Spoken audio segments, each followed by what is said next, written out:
What's up, all my fellow weebs and weebettes? It's AnimeALX back again with another Monster Hunter Rise Sunbreak build guide. Today, I'm going to show you my new Pierce LBG build version 2. Now, disclaimer, on my other in-game Pierce build, I did not have the Magnamalo Sinister Waste. I would like to let that be known. I made that build fresh out of, like, after I fought Gogmazio, so my light bowgun wasn't even fully upgraded. I didn't have the Magnamalo Waste, or the Scorned Magnamalo Waste, and also I came up with a new combination, a new armor combination. The other one was basically centered around Gore Magala's waist, and it gave you a level of agitator, and I thought I could just flip that into agitator level 5 to give us some more affinity and damage while a monster was enraged. But since I don't have the since I don't have the Gore Magala coil on anymore, and I'm using the Sinister Grudge Tacids, which is Scorn Magnamalo's waste, I thought to change out the legs too. And this is where basically we leave off. So, going over the equipment, we are using the Vigil Kugel, which is Malzeno's light bowgun, fully upgraded. As previous, I was using the Arquebus, or the Duke's Arquebus, which was the rarity 9 version. So it has been upgraded to the rarity 10 version, which is the Vigil Kugel, and we are getting 330 attack, 0% affinity, 0 defense bonus, a 4 level slot, or a level 4 slot, a level 1 rampage slot. Deviation is none, recoil is low from the build, the reload is fast from the build, and we have the silencer mod on. I will explain why in a second, and that is about it. This is for rapid fire Pierce ammo 2, and some other notable ammo you get are demon ammo and armor ammo, so bring them on your multiplayer hunts to buff your teammates. Don't see a lot of people doing that, and it's a very good habit to start doing that. A light bowgunner, or getting into light bowgunning. Now, getting into the rest of the build, we are using the Arc Helm, we are using the Archfiend Armor Ballo, Diablos Vambraces X. By the way, this Archfiend Armor Ballo is the final boss's chest piece. We're using Diablos's Vambraces X, and also Arc Helm is the male version of Shigeru Magala's headpiece, and it might be called Storage if you are a female character. I just want to let that known because some people get confused when I say Arc Helm and not Storage.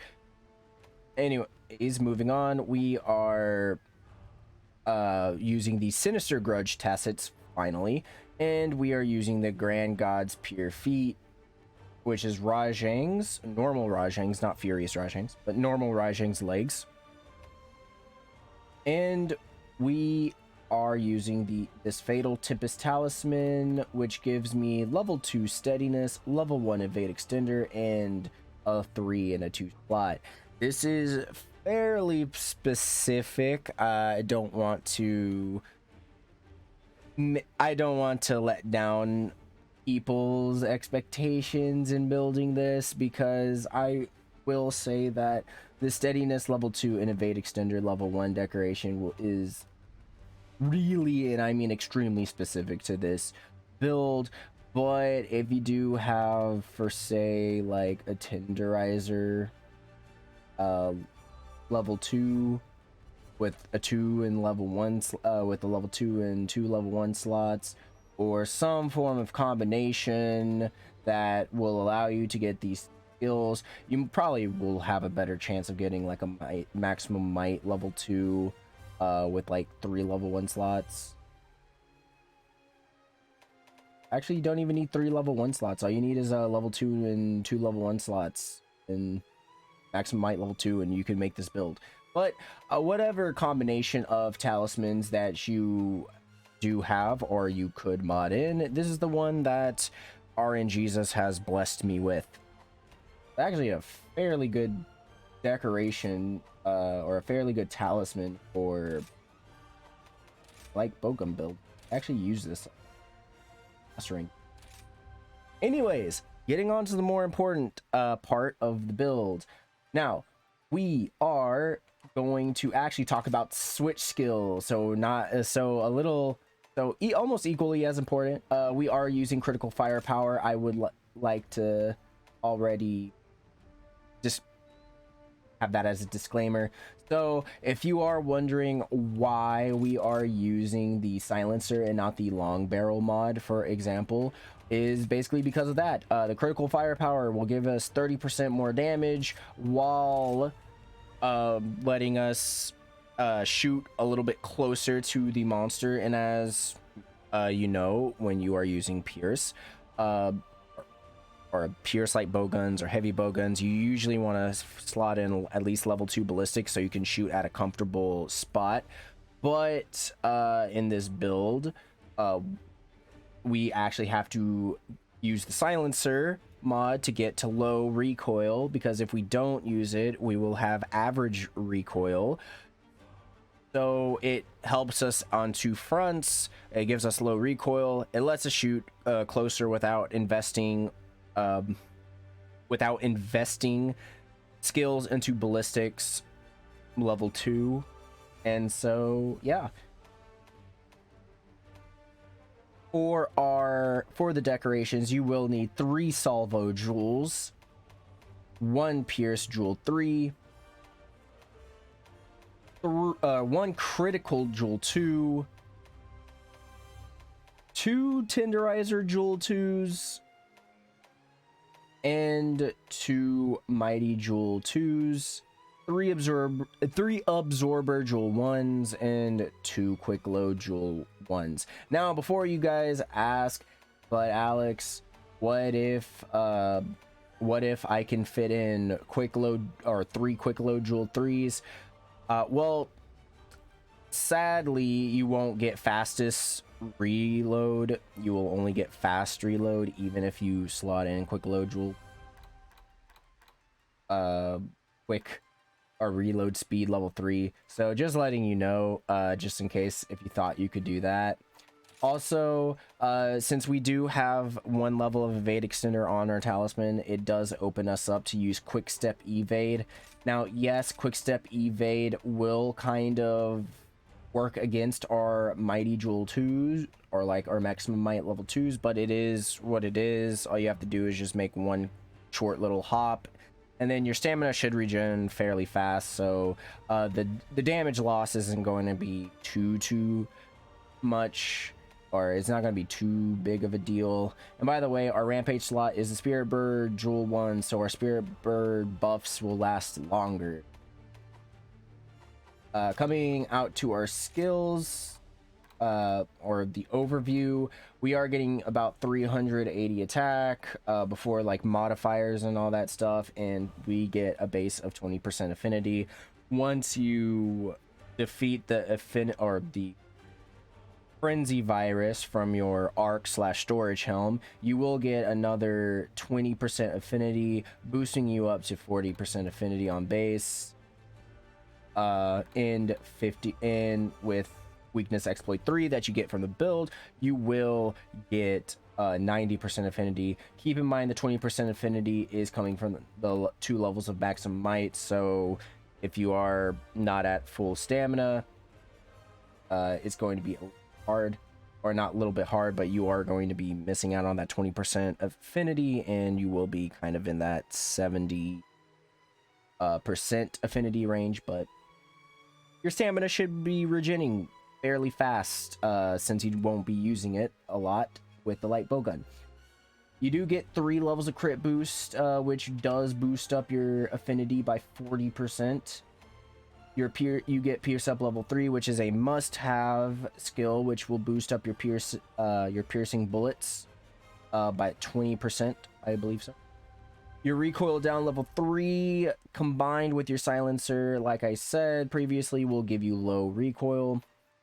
And rapid fire up level 3, which is a must have, raises your damage by 20%. And then coalescence level 3 rounds the build out, giving you an additional 18 flat raw.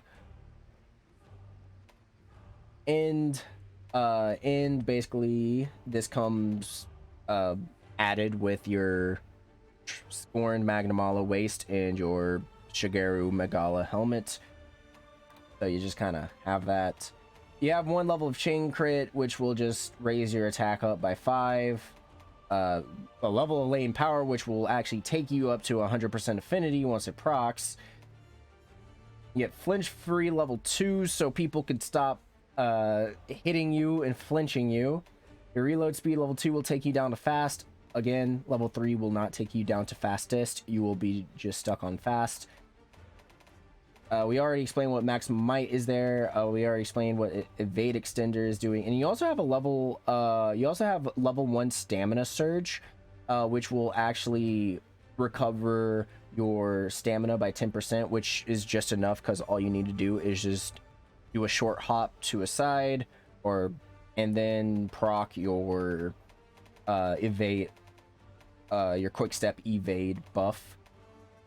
And then Mail of Hailfire will increase your attack while you are on Red Scroll. And I would like to say, and I would like to point out that I completely forgot to switch my or change my switch skills to Wyvern Counter on the Red Scroll and Fanning Maneuver on the Blue Scroll for this specific build. And possibly every other build that I'm using the Sinister Grudge Tacits. Because what you essentially want to do is hit your Fanning Maneuver and then swap to your Wyvern Counter so you can just have an immediate counter just in case. But yeah, that is it for the build. I hope you guys like this build better than the other build that I made. Yes, that was kind of coming like straight out of the final boss, so it's more of a late game build than an end game build. And also you'll get more damage once you defeat the frenzy virus from your level 1 of Bloodlust. I forgot to mention that. And also you get a level 1 resentment when you're losing health from Bloodlust. So yeah, you have multiple ways of just augmenting your damage. And before I go, I forgot I'm doing this now. So as you see, the way you want to work it is just like this, and you get 47 a tick. And as you see, my damage did go down because I did evade. I don't know if Fanning Maneuver actually procs your evade, but once you defeat the frenzy virus, you do get 48 a tick. You do get 48 a tick, as you see where they're 46. So no, you do have to evade just so you could get the 48, I believe, or I guess my coalescence right now. But either way, you do really big damage. Anyways, tell me how you guys like this build, and remember to like, follow, subscribe, and check me out on twitch.tv/AnimeALX. Links will be down below in the description and all that good stuff. And peace out, all my fellow weaves and weavettes.